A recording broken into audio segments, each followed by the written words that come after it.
ini adalah momen yang sangat bersejarah. Pertama kali 961 kepala daerah dilantik secara serentak.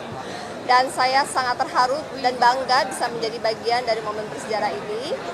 Dan pesan dari Pak Presiden, kita para kepala daerah diharapkan untuk mengabdi dan memikirkan bagaimana meningkatkan kesejahteraan dari masyarakat dan bagaimana meningkatkan kualitas hidup mereka. Dan tentu kami sebagai kepala daerah, tugas kami terutama gubernur memastikan bahwa program Asta Cita dari Pak Presiden Prabowo dapat dijalankan dan implementasi dengan baik di daerah kami masing-masing. Beliau juga berpesan kami sebagai warga Bhinneka Tunggal Ika berbeda-beda tetapi tetap satu, supaya kami semua bekerja sama, bersinergi, berkolaborasi seperti kalimat kita di Maluku Utara, torang semua bersaudara, berbeda-beda tapi tetap satu, NKRI harga mati.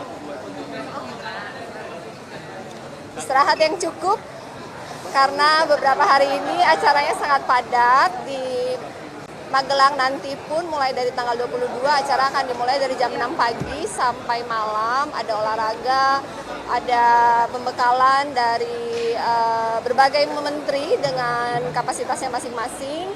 Dan saya sangat mengapresiasi program retret di Akademi Militer Magelang ini karena harapan kami, walaupun kami secara sekilas sudah memahami apa Asta Cita, tetapi mungkin dengan pendalaman yang lebih kami bisa memahami dan lebih bisa menerapkan Asta Cita dengan baik di provinsi kami masing-masing, dan kami semakin mengerti apa kewenangan dari masing-masing kami, kepala daerah, sehingga dalam mengimplementasinya bisa dilakukan dengan baik. Berangkatnya masing-masing, saya sendiri dari Jakarta akan ke Jogja, kemudian dari Jogja lewat darat ke Magelang. Ya.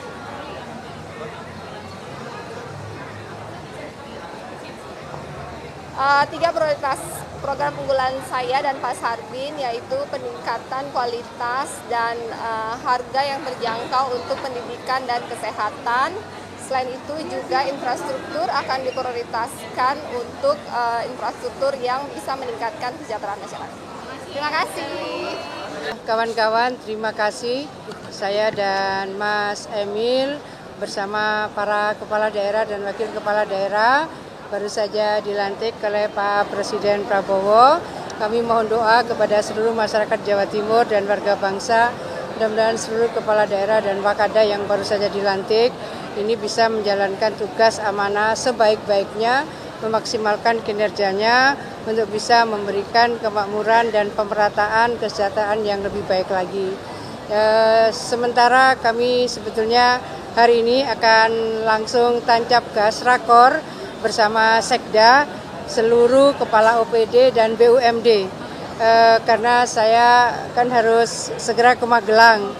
Jadi sambil nanti koordinasi berikutnya oleh Pak Wagub, tetapi bahwa siang ini dari mulai Sekda, Kepala OPD dan BUMD akan langsung koordinasi hal-hal yang sekarang sedang berproses di DPRD.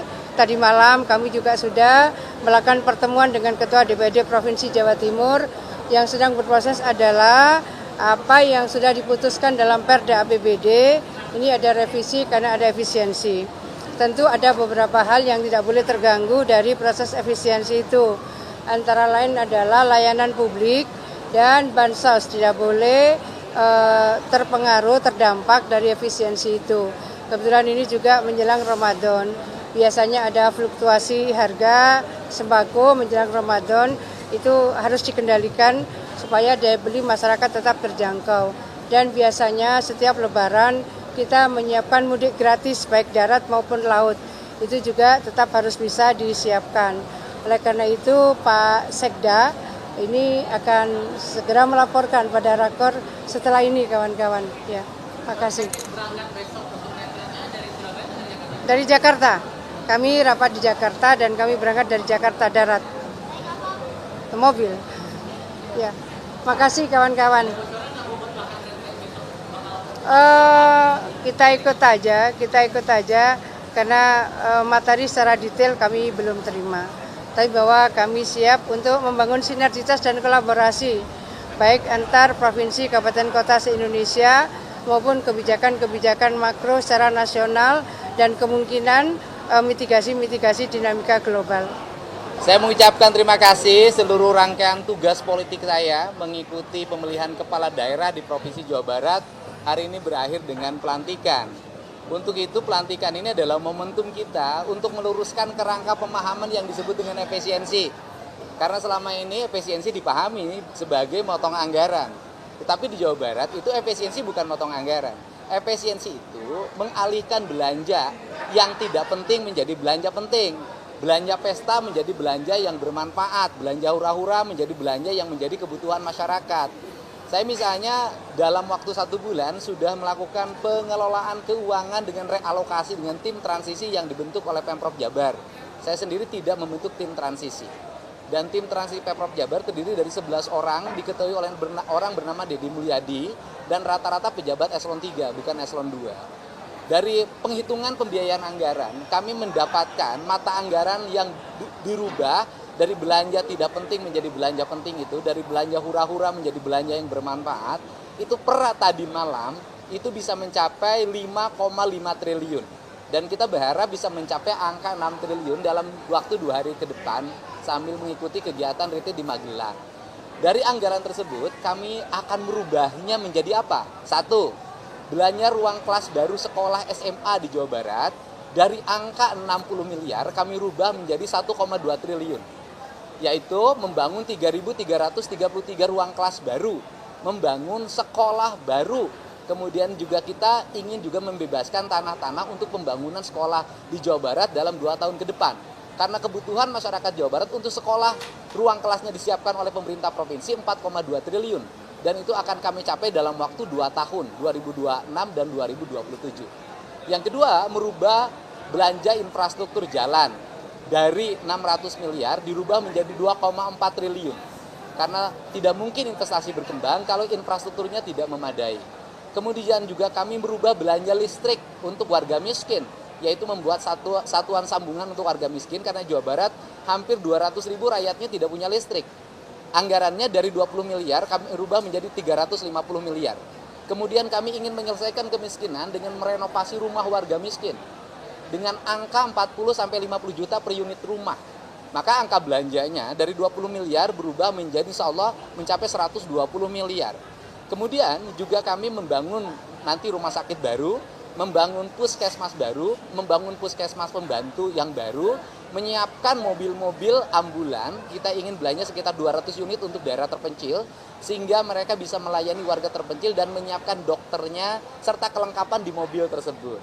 Nah, seluruh rangkaian ini adalah bagian dari kerja pemerintah Provinsi Jawa Barat untuk didorong agar masyarakat Jawa Barat memiliki ketahanan pangan yang cukup, memiliki pendidikan yang cukup, memiliki jaminan kesehatan yang cukup, dan kemudian juga memiliki pendidikan yang cukup. Dan yang paling utama kami juga membaca fenomena tentang oknum ormas mengganggu investasi. Kami menyiapkan pembiayaan untuk melindungi para pengusaha, untuk menyiapkan biaya keamanan dengan istilah operasi Jabar Manunggal, yaitu mendorong perusahaan-perusahaan untuk kami dampingi agar tidak terganggu oleh oknum-oknum ormas, dari mulai pembebasan tanah, minta jatah ketika pembangunan, minta jatah ketika rekrutmen tenaga kerja melalui percalonan tenaga kerja, minta jatah produksi limbah ketika perusahaan berproduksi, dan itu selalu menjadi konflik di kawasan industri di Jawa Barat. Ini adalah orientasi program yang saya katakan efisiensi bukan memotong anggaran, tapi efisiensi adalah merubah alokasi anggaran. Termasuk kami akan mendorong pendapatan asli Jawa Barat itu kan 19 triliun hari ini, kami ingin minta pendapatannya ditaikin menjadi 21 triliun sehingga belanjanya menjadi 33 triliun. Dan dana alokasi bantuan bagi hasil untuk kabupaten kota sebesar 6 triliun itu 100% harus digunakan untuk pembangunan infrastruktur jalan, tidak boleh digunakan untuk kepentingan lain. Pak, ada pengorbanan yang itu seperti apa ya Pak? Untuk menurunkan itu? Oh, nggak ada pengorbanan. Yang berkorban yang biasa jalan-jalan ke luar negeri nggak usah. Yang biasa piknik dengan berbau studi banding nggak usah. Yang biasa seminar-seminar nggak usah. Itu aja untuk memenuhi kebutuhan dasar warga Jawa Barat. Karena kegiatan seperti itu berpuluh-puluh tahun tidak menghasilkan apapun kecuali SPJ. Besok retret berangkatnya gimana, Kang? Kita berangkat rombongan dari Bandung setelah serah terima jabatan. Kang, izin Ya. soal penegakan hukum. Awal-awal kan Kang Deddy sering banget menyoroti terpidana kasus Vina dan berakhir TK kan ditolak. Kang, ini sebagai Gubernur Jabar ada langkah lanjut? Kalau sebagai gubernur kan tidak bisa melakukan apapun, tetapi memberikan supporting pada para pengacara untuk melakukan kasasi yang kedua itu bisa dilakukan. Jadi tinggal para pengacaranya untuk terus mengumpulkan bukti agar bisa melakukan peninjauan kembali, bukan kasasi, peninjauan kembali yang kedua.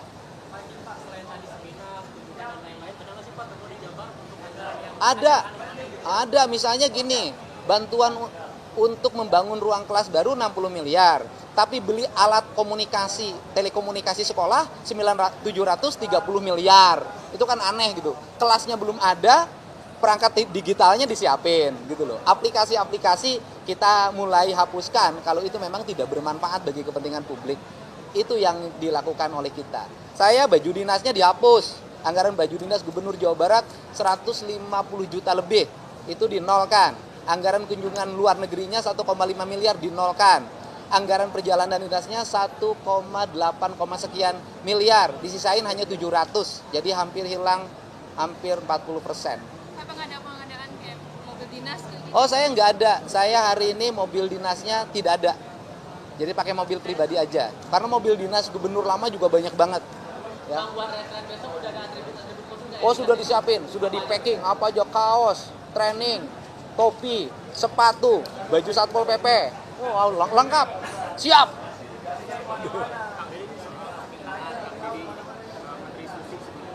Oh iya, kan ya gini, yang tidak diterima ya, tapi Bu Susi minta tidak ada honor. Dan gini kan, larangan untuk mengangkat tenaga ahli, pakar, penasehat, itu kan kalau menimbulkan biaya dalam pendapat saya. Jadi seluruh penasehat di Provinsi Jawa Barat semuanya relawan, sukarela. Jadi tanpa biaya. Ya, minggu depan setelah pulang retreat, SK-nya saya tanda tangan. Ya, arahannya adalah agar Jawa Barat terkoneksi pembangunannya, pembangunan berwawasan lingkungannya semakin kuat, karena kita juga ingin bangun PLTS, pembangkit listrik tenaga sampah di seluruh wilayah di Jawa Barat. Dan kemudian ini yang paling penting, hari ini saya mengeluarkan perintah untuk melakukan nonaktif pada kepala sekolah di salah satu kepala sekolah di Depok, karena siswanya pergi ke Bali. Padahal sudah ada surat edaran PJ Gubernur yang melarang anak-anak sekolah itu bepergian, pelesir di luar Provinsi Jawa Barat. Arahan Bu Susi ya, harapannya adalah Bu Susi tetap memiliki spirit yang kuat untuk membantu pemerintah Provinsi Jawa Barat agar laut-lautnya terjaga dan tidak boleh lagi laut dipagarin. Hah? Bu Susi memberikan arahan-arahan tentang konsepsi pembangunan dermaga, penataan wilayah laut, kemudian konsepsi tentang pembangunan lintas daerah dengan sistem transportasi udara, karena kita akan nyiptain itu. Ya. Oh iya, jadi gini, geng motor, kita sudah membuat alokasi untuk menangani geng motor dan premanisme di Jawa Barat. Relatif lumayan alokasinya. Dan rencananya mereka yang tertangkap karena balapan liar di jalan, kemudian terlibat geng motor, kena perkelahian antar pemuda, antar siswa, kita akan masukin wajib militer, dan saya berencana memasuki kurikulum wajib militer ke pendidikan SMA untuk membentukkan karakter bela negara.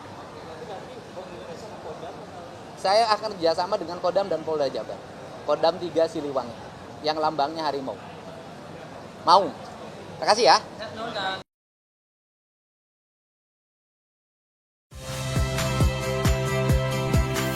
Saya Tifa Solesa. Saksikan program-program Kompas TV melalui siaran digital, pay TV, dan media streaming lainnya. Kompas TV, independen, terpercaya.